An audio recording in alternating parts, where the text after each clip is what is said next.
Avec à la une la libération de Serge Lazarevic, résultat d'efforts intenses du Niger et du Mali. Voilà ce que disait François Hollande, qu'on entendra dans la longueur un peu plus tard.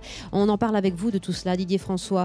Vous le grand reporter, vous le spécialiste des questions de défense, vous aussi, pardonnez, on ne va pas le dire régulièrement, mais ancien otage en Syrie. Je lis votre bonheur depuis tout à l'heure. Mais quelle magnifique nouvelle. Vous aviez des craintes, honnêtement. Mais bien sûr, on a toujours des craintes. On sait quand même que la situation est risquée. C'est quand même des groupes qui ont fait la preuve déjà de ce qu'ils étaient capables de faire et qui peuvent pousser loin dans la barbarie. Donc oui, il y a toujours une crainte.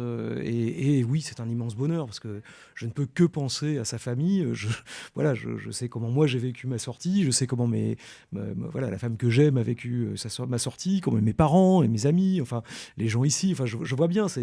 Évidemment, c'est du bonheur. On ne peut pas avoir vécu pendant 3 ans dans cette angoisse permanente, sourde et parfois pas sourde, et puis de bouder le moment où, enfin, voilà, on est libre, on respire, on voit un ciel mais qu'on le voit, on le voit différemment que quand on est entouré de gens qui ont des kalachnikovs braqués sur vous et qui peuvent du jour au lendemain décider de vous exécuter. Ça n'a plus rien à voir.